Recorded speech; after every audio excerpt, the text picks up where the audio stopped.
সাবেক প্রধানমন্ত্রী শেখ হাসিনা, তিনি তার একটি টেলিফোন ডায়ালগে ডক্টর মোহাম্মদ ইউনূসের সরকারের যে সময়কাল এই ব্যাপারে বেশ খোলামেলা বক্তব্য দিয়ে তিনি বলেছেন যে বড় জোর 1 মাস টিকতে পারে।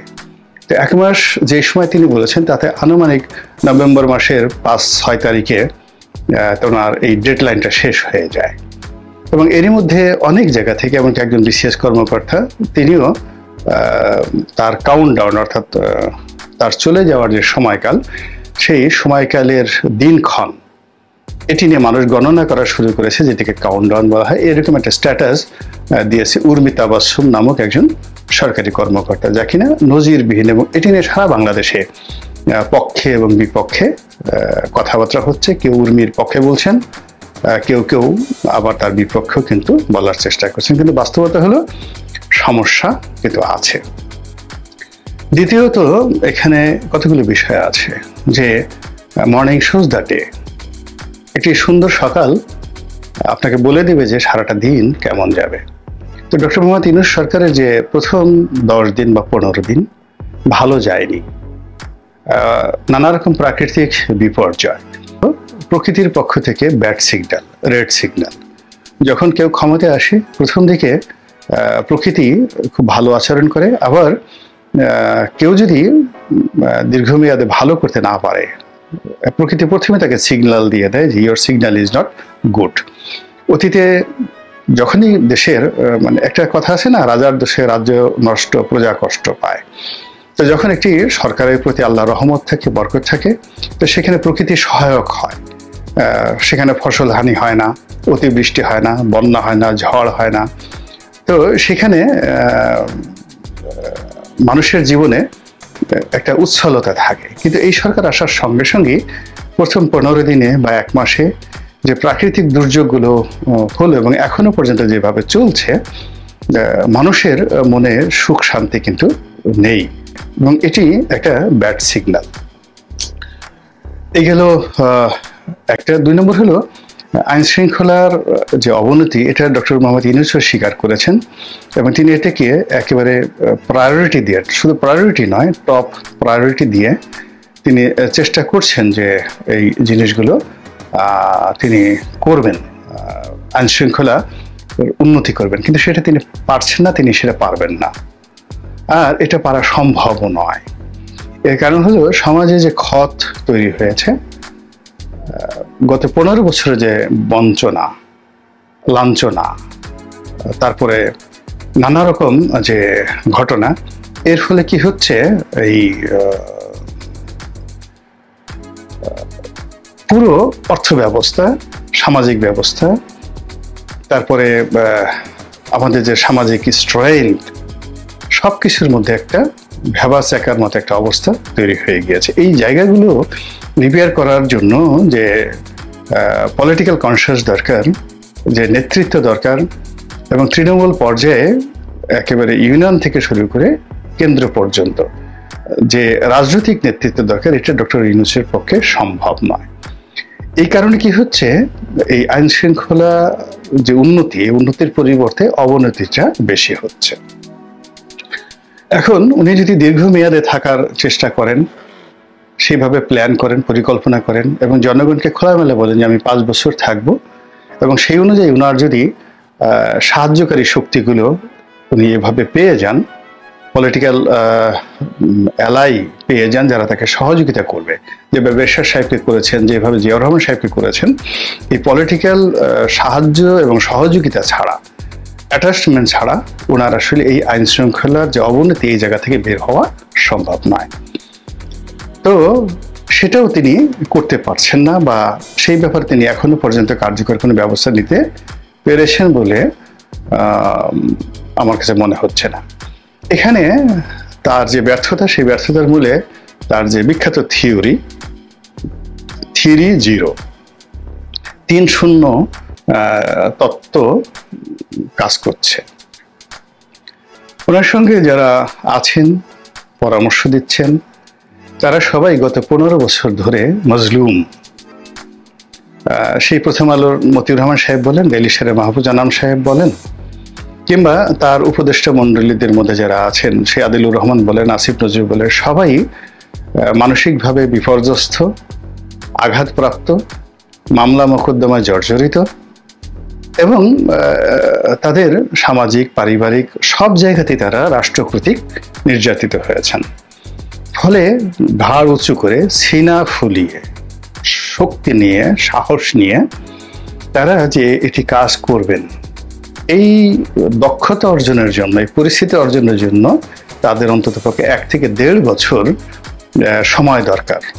মানে তারা একটা কমান্ড করবেন, সেই কমান্ডটা যে ফলো হবে বা সেই কমান্ডটা যে প্রতিপালিত হচ্ছে এবং তারা যে মানুষকে উপকার করতে পারেন কিংবা ক্ষতি করতে পারেন, এই শক্তি যে তাদের রয়েছে, এই বিশ্বাসটা অর্জন করার জন্য তাদের প্রশাসনিক ওয়েতে 1 বছরের একদম নিরবচ্ছিন্ন সফলতা লাগবে, ইনক্লুডিং ডক্টর মোহাম্মদ ইউনূস। কিন্তু এখনো পর্যন্ত সেটি হয়নি। তাদের কোনো কমান্ড, তাদের কোনো আশ্বাস, তাদের কোনো কর্মকাণ্ড সফলতার মুখ দেখেনি। তারা আজ একজনকে অ্যাপয়েন্টমেন্ট দিচ্ছেন, কালকে আবার নানা রকম বিরোধিতার মুখে সেই লোকের পদাবনতি ঘটাচ্ছেন, সেখানে নতুন লোক আসছে। মানে কনসিস্টেন্সি নেই কোনো কর্মকাণ্ডের। এর কারণে কি হচ্ছে, শেখ হাসিনা দূর দেশ থেকে বলতে পারছেন, যেহেতু তিনি অভিজ্ঞ, তিনি জানেন ডক্টর মোহাম্মদ ইউনূস যা কিছু করছেন তিনি বোঝেন। আমরা যারা সংসদ সদস্য ছিলাম, যতটুকু প্রশাসনিক ক্ষমতা আমাদের ছিল, আমরা সেটা দিয়ে বুঝতে পারি যে আসলে সচিবালয়ে এই মুহূর্তে কি হচ্ছে, কিংবা এই মুহূর্তে উপজেলা পরিষদে কি হচ্ছে, ইউনিয়ন পরিষদে কি হচ্ছে, চেয়ারম্যানরা কি করছে। আর একটা প্রত্যেকটা যে কনস্টিটিউয়েন্সি আছে সেখানে উন্নয়নের যে কর্মকাণ্ড, অর্থাৎ রাষ্ট্র থেকে, কেন্দ্রীয় গভর্নমেন্ট থেকে যে টাকা যাচ্ছে বা স্থানীয় সরকার থেকে কেন্দ্রীয় গভর্নমেন্টের যে রেভিনিউ আসছে, এইটার যে জেনারেশনটা কিভাবে হচ্ছে, এটা আমাকে সরকারে ঢোকার দরকার নেই, আমি বুঝতে পারি। এবং আমার মতে এরকম অন্তত পক্ষে 1,500 থেকে 2,000 লোক রয়েছে বাংলাদেশে, আওয়ামী লীগ এবং বিএনপি, যারা এটি মুখস্থ। তারা বলে দিতে পারে খাদ্য গুদামে অবস্থা কি, এটার চেইন অফ কমান্ডগুলো কি। যেটা আমি যদি এখন খাদ্য মন্ত্রণালয়ের যিনি উপদেষ্টা রয়েছেন, তারপরে শেষে স্বরাষ্ট্রমন্ত্রী যিনি আছেন, ইনক্লুডিং যে সকল উপদেষ্টা রয়েছেন, আমরা যদি তাদেরকে প্রশ্ন করি, এরকম 1500 থেকে 2,000 যারা অভিজ্ঞতা সম্পন্ন রাজনীতিবিদ রয়েছেন, তারা উত্তরই দিতে পারবেন না। কিংবা এখন যারা মানে উপদেষ্টা রূপে কাজ করছেন, তাদের এই বিষয়গুলো শিখতে, আত্মস্থ করতে 1 থেকে 1.5 বছর সময় লাগবে। এর আগ পর্যন্ত এটা সম্ভবই নয়, কোনো অবস্থাতেই সম্ভব না। এখন এই 1.5 বছর ধরে যদি অর্থনীতির প্রতিটি সূচক নিম্নগামী হয়, তাহলে আপনার কি মনে হয় ডক্টর মোহাম্মদ ইউনূস এই 1 বছর 1.5 বছর ধরে নিম্নগামী একটা অর্থনীতি, একটা রাজনীতি, আইন শৃঙ্খলার যে অবনতি, এই জিনিসটা যেতে থাকবে। এরপর ধীরে ধীরে তিনি শিখে 1 বছর পরে তিনি সবকিছু একেবারে একটা সিস্টেমেটিক ওয়েতে নিয়ে আসবেন। আর ওনার যারা প্রতিপক্ষ, এই 1 বছর মুখে ললিপপ দিয়ে তারা বসে চুপচাপ করে শিশুর মতো চুষতে থাকবে। এটা কি সম্ভব? যদি সম্ভব হয় তাহলে আপনিও ললিপপ চুষতে থাকুন।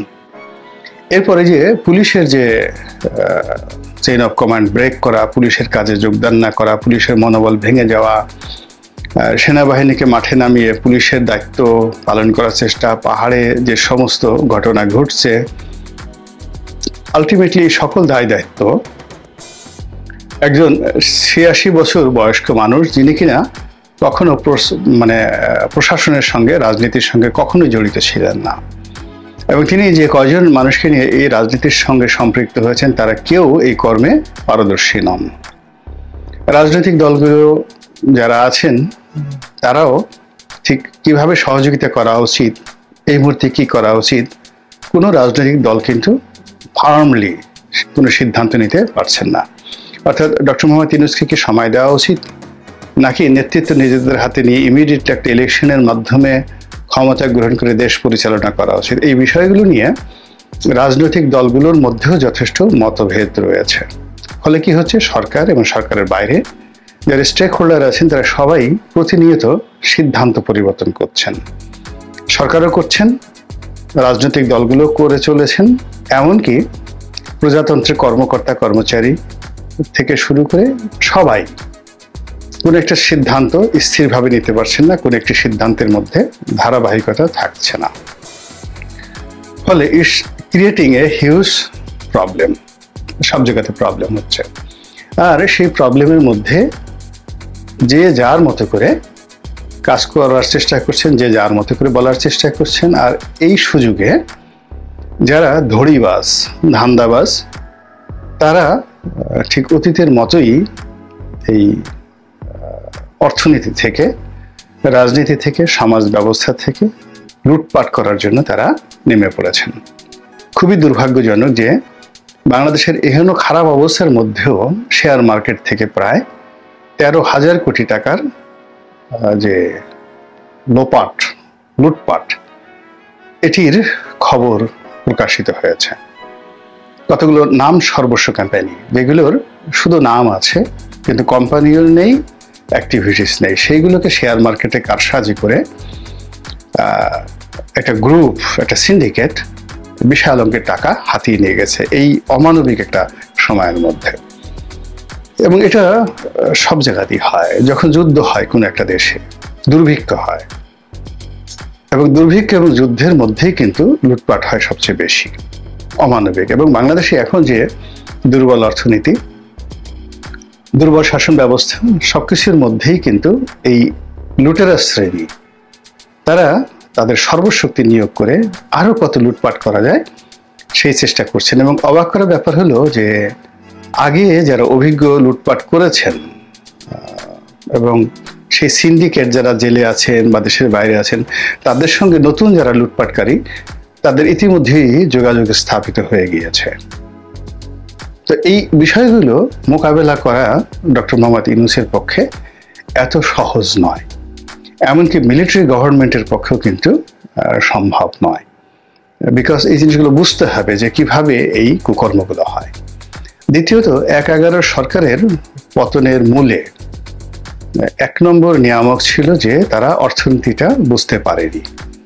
ফলে প্রান্তিক পর্যায়ে দরিদ্র মানুষের ঘর দুয়ার ভাঙা, তারপর গ্রাম্য হাট বাজার উচ্ছেদ করা, বড় বড় শিল্পপতিদেরকে দুর্নীতিবাজ হিসেবে তালিকাভুক্ত করে তাদেরকে পালাতে বাধ্য করে, অনেকে গ্রেপ্তার করা, এই পুরো বিষয়গুলো অর্থনীতির উপর বিরূপ প্রতিক্রিয়া তৈরি করেছিল। তো 2006 সনে সেই ১/১১ সময় যা কিছু হয়েছিল তার সাথে অনেক অনেক বেশি কিন্তু এখন এই সময়টাতে হচ্ছে। এস আলম বলেন, তারপর বসুন্ধরা গ্রুপ বলেন, বেক্সিমকো গ্রুপ বলেন, যারা লাখ লাখ মানুষের কর্মসংস্থান করছে এবং দেশের ইকোনমির, অর্থাৎ আপনি যদি সামিট গ্রুপ বলেন, বসুন্ধরা, অর্থাৎ সরকারের যারা অলিগার হিসেবে আপনারা যাদেরকে গালাগাল দেন, তারাই তো দেশের অর্থনীতির অলমোস্ট 70% ব্যাংকিং অ্যান্ড ইকোনমি, এই দুটো তারা নিয়ন্ত্রণ করত।